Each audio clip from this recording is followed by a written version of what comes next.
Hi, boys and girls. Well, we're still in the country of Germany, and this book has some information about Germany. And on the front cover here, we can see a nutcracker, which is part of the Christmas tradition in decorating around trees and on mantels. And that's not the only thing Germany is famous for. As we learned about before, they were the ones that created the Christmas tree, which has become a very essential part of many Christmas traditions. Well, they also have these wonderful Christmas time marketplaces that are throughout the city for people to buy decorations and treats from to help make their houses look like they're being celebrated for Christmas. And also, Germany is famous for the children writing letters to St. Nicholas and then sprinkling them with sugar so that they glisten and sparkle in the light and so everyone can see where they are. They also take their boots and they fill them with straw and carrots in the hopes that St. Nicholas will feed his hungry horse and then leave them treats. But that's only if they've been good and done what they've been told to do. And if not, then you're more likely to find some lumps of coal inside your boots. Then, on Christmas Eve, the grown-ups get to decorate the Christmas tree.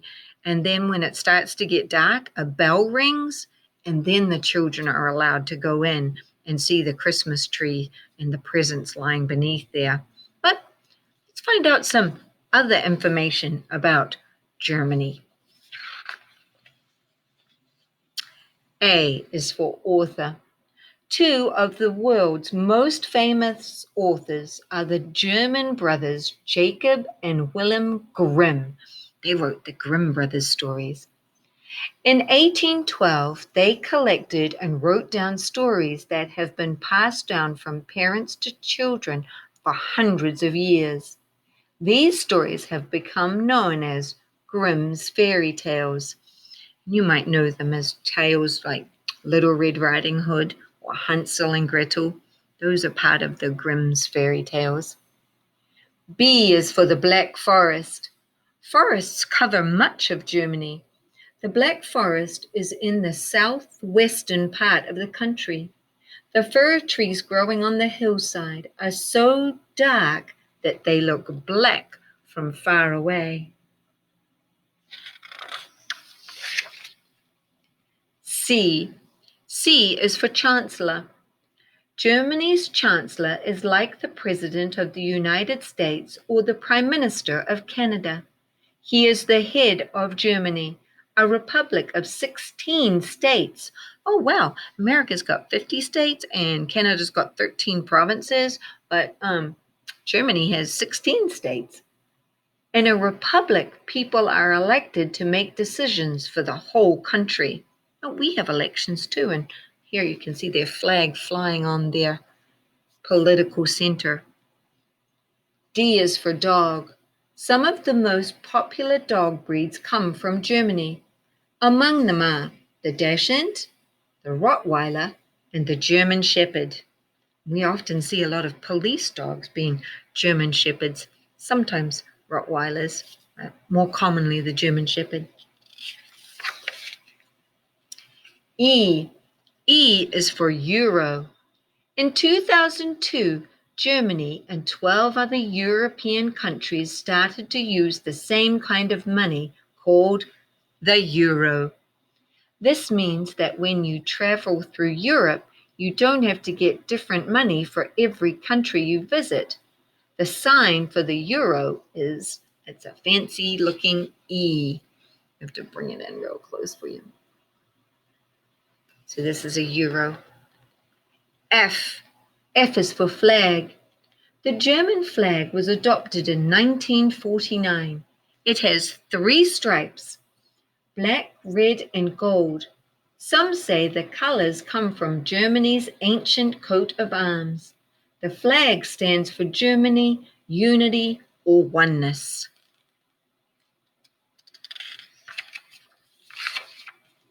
G.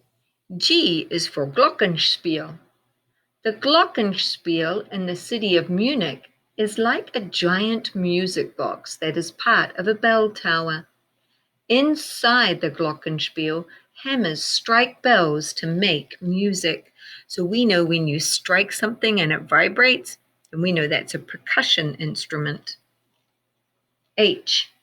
H is for houses. Most Germans living in cities have apartments because houses in Germany are very expensive. Tall, modern apartment buildings are often at the edges of large cities.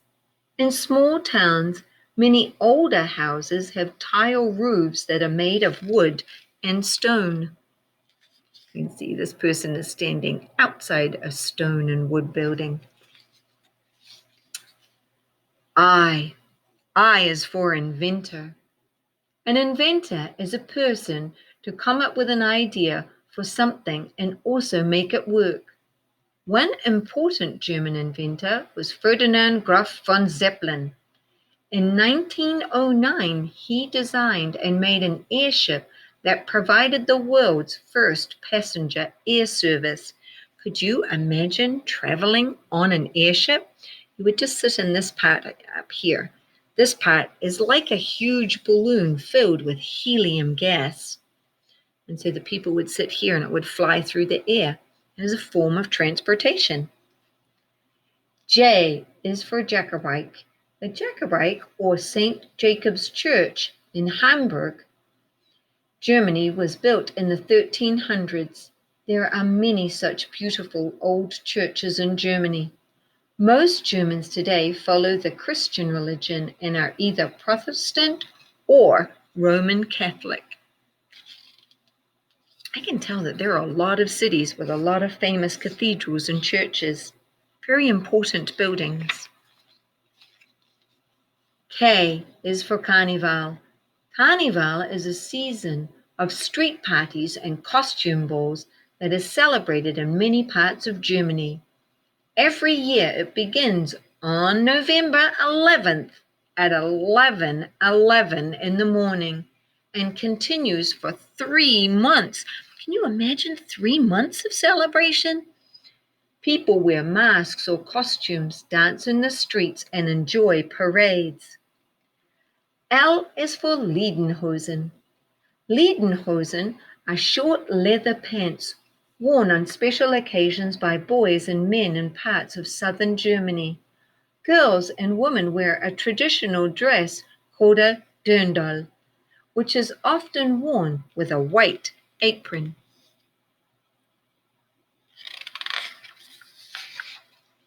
M. M is for music. Germany is the birthplace of many great musicians. Johann Sebastian Bach, Ludwig van Beethoven, and Johannes Brahms are three whose music has been played for hundreds of years. N. N is for nutcracker. For hundreds of years, German craftsmen have carved wooden nutcrackers in the shapes of kings, soldiers, and villages. And of course, a nutcracker is used to do what? Yeah, you're right. Crack nuts. You put it in here and then pull the handle and it cracks the nut so that you can eat it from inside the shell where it was being protected. O. O is for Oktoberfest. Oktoberfest is the world's largest festival and it lasts for 16 days. It has been held nearly every October since 1810 in Munich. During the celebration, people listen to folk music, watch parades and dancing, and eat traditional German foods such as pretzels and bratwurst. Who likes to eat pretzels? Me too. Some people like to eat hard pretzels and other people like to eat soft pretzels. I prefer soft pretzel. That is my opinion.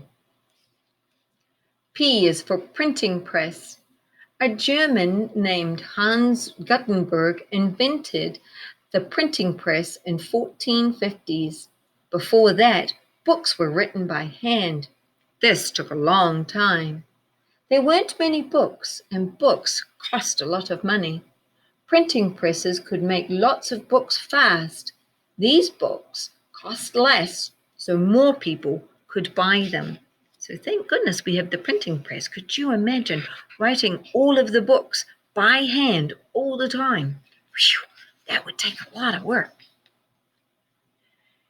Q. Q is for quadriga. The quadriga is a copper sculpture of 4 horses pulling a chariot driven by the winged goddess of peace. It sits on top of the famous stone monument called the Brandenburg Gate in Berlin, Germany's capital city. Oh, so she is the Lady of Peace. Cool. Kind of like Our Lady Liberty. R is for Rhine River. The Rhine is Germany's longest and busiest river. Cruise ships and barges travel up and down the river past castles, churches, vineyards, and forest. One part of the Rhine Valley has more castles than any other river in the whole world. Wow, a lot of castles. That's not something we see a lot here in America. We don't see too many castles. But Germany and some other European countries have a lot of castles. S. S is for soccer. Many Germans play soccer and watch it on television. They have neighborhood, school, and regional teams, as well as a national team. Other popular sports in Germany are tennis, biking, hiking, and skiing.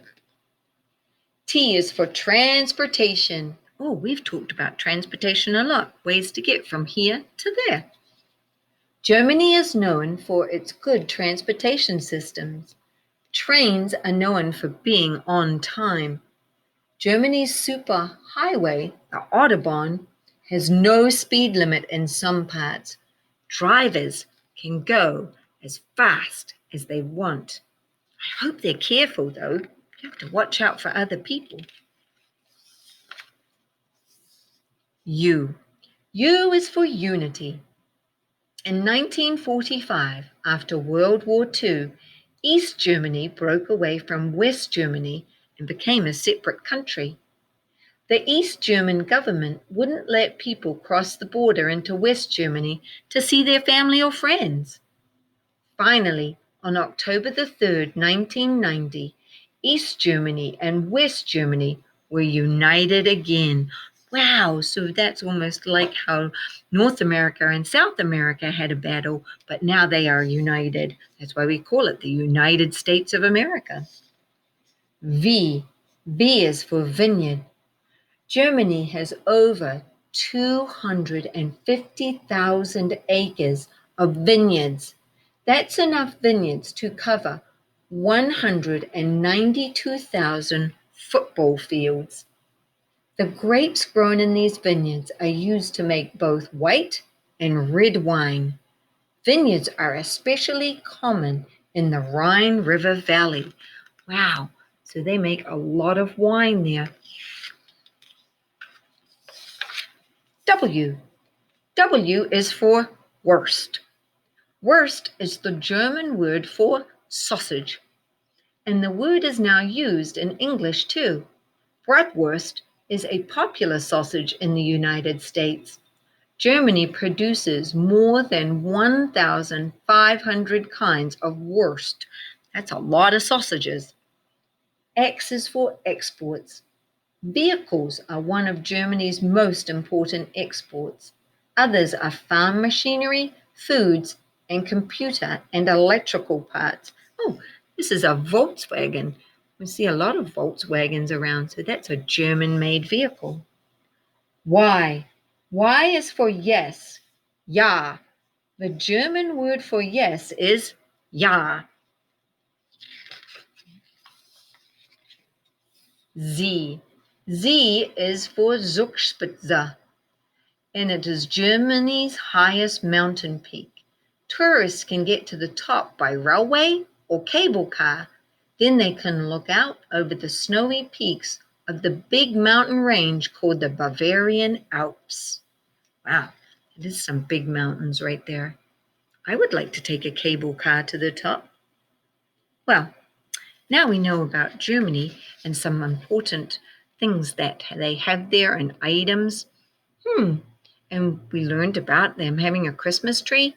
I want you to think about that Christmas tree and what some people have under the tree and what some people do not have under the tree. There are definitely some things that I need, and then there are some other things that I want. Like, I know that I need a pencil to do my schoolwork, but I also really, really want some colorful markers. I don't need them to be able to do my schoolwork, but I do really want them. And these ones have some very interesting smells to them too. So I want you to think about some things that you need and some things that you want. I want you to divide your page into 4 and think about 2 things that you need in order to accomplish a job or a task or nourish your body or that sort of thing, and some things that you want that are special, that are neat. Don't really need them, but it'd be nice to have them. So think about some things that you need and some things that you want. I think I need a great big radio. I don't really, but I do want it.